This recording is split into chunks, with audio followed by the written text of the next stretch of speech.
Welcome to Jhon Crime Chronicles, the place where we uncover the truth behind the most disturbing and complex criminal cases in modern history. Here we go beyond headlines. We examine the evidence, the psychology, the investigative breakthroughs, and the systemic failures that shaped each case. Every story is presented with clarity, responsibility, and respect for the victims. If you are drawn to real investigations, criminal psychology, and the pursuit of truth, subscribe and step into the world of true crime analysis. Today's case is one of the most infamous in American criminal history, Ted Bundy. More than 3 decades after his execution, Bundy remains one of the most studied serial offenders in the world. His crimes shocked the United States not only because of their brutality, but because of who he appeared to be: educated, composed, intelligent, and outwardly normal. To understand the scale and impact of this case, we must begin at the beginning. Early life and background. Ted Bundy was born in 1946. From the start, his family structure was complicated.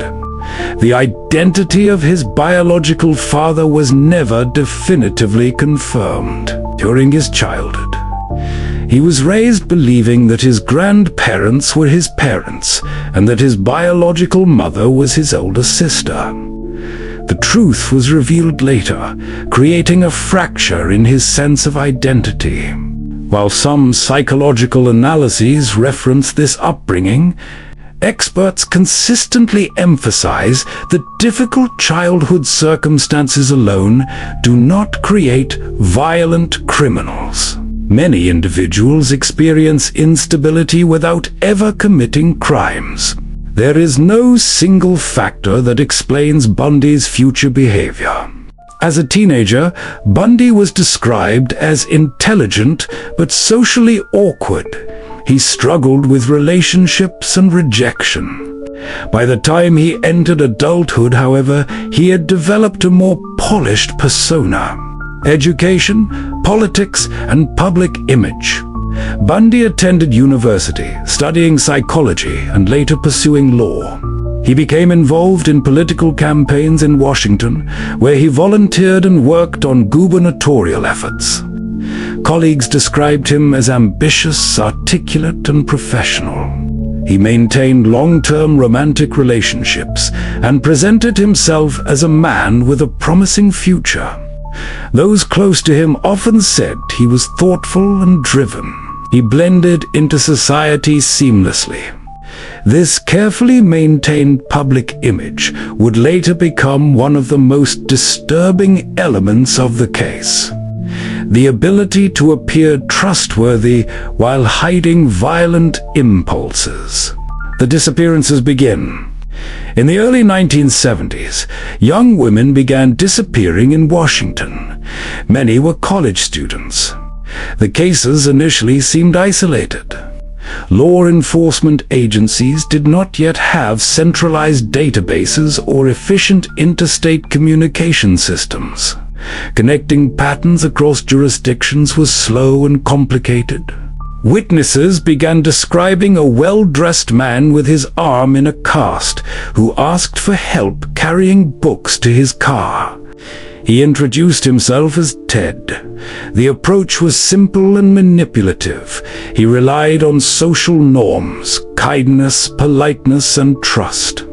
Victims vanished after these encounters. Soon, similar disappearances were reported in Utah. Investigators began to notice similarities, similar victim profiles, similar abduction methods, similar descriptions of the suspect. By 1975, Bundy was arrested in Utah for kidnapping, though evidence in some cases remains circumstantial. Investigators were increasingly confident they were dealing with a serial offender operating across state lines. Arrest, confidence, and manipulation. What distinguished Bundy during this phase was his composure. He spoke confidently to police. He maintained his innocence. He appeared calm in court.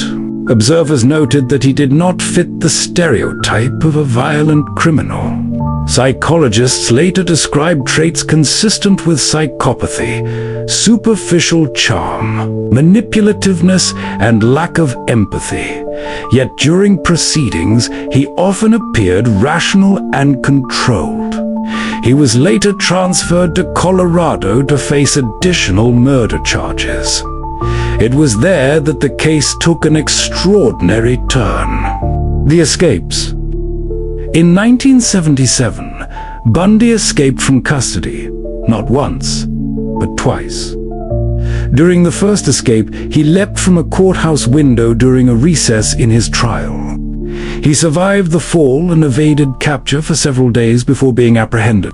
Months later, he executed a second escape by squeezing through a small opening in the ceiling of his jail cell after losing weight deliberately to fit. He fled the facility entirely. These escapes intensified media coverage. The public was stunned. How could a murder suspect repeatedly outmaneuver the system? Florida and escalation. After his second escape, Bundy traveled to Florida. There, the violence escalated. One of the most notorious incidents occurred at a university sorority house in Tallahassee, shocking the nation with its brutality. The crimes in Florida generated an unprecedented media response. Law enforcement launched an intense manhunt. Bundy was eventually arrested again, this time after a routine traffic stop led to suspicion. The evidence against him was stronger than ever before. The televised trial. The Florida trial became one of the first major criminal proceedings in the United States to receive extensive televised coverage. For many Americans, this was their first time witnessing a murder trial unfold in near real time. Bundy chose to take an active role in his defense and at times represented himself. He cross-examined witnesses, addressed the court directly, and attempted to challenge forensic testimony. One of the key pieces of evidence presented was bite mark analysis, which prosecutors argued matched Bundy's dental impressions to injuries found on a victim. Combined with witness testimony and physical evidence, the case against him became overwhelming. The jury found him guilty. He was sentenced to death. Death row and final confessions. Bundy spent years on death row filing appeals. During this time, he gave interviews to journalists and psychologists. His statements were inconsistent, sometimes minimizing his crimes, other times hinting at deeper confessions.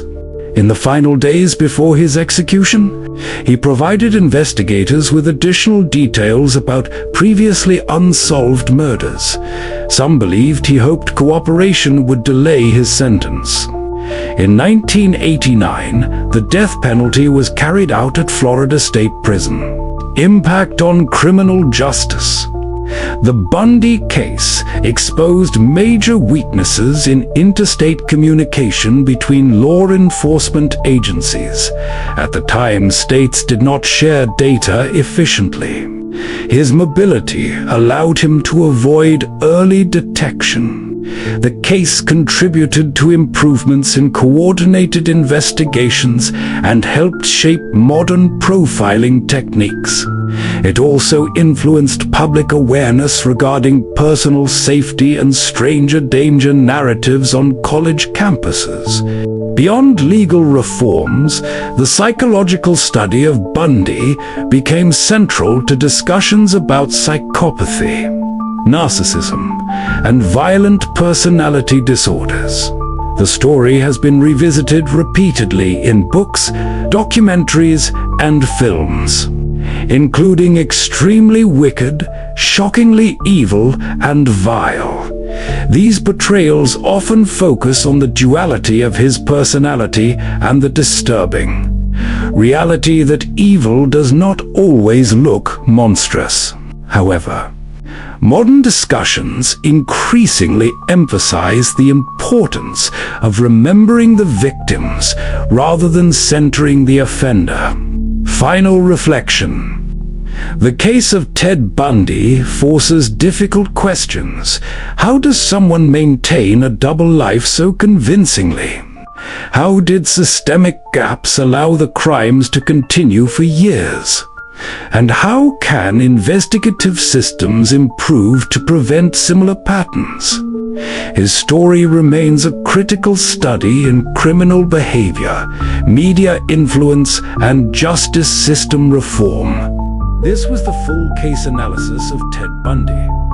If you would like to see another in-depth investigation, leave your suggestion in the comments. Don't forget to like and subscribe for more long-form true crime analysis. Jhon Crime Chronicles, the truth without filters.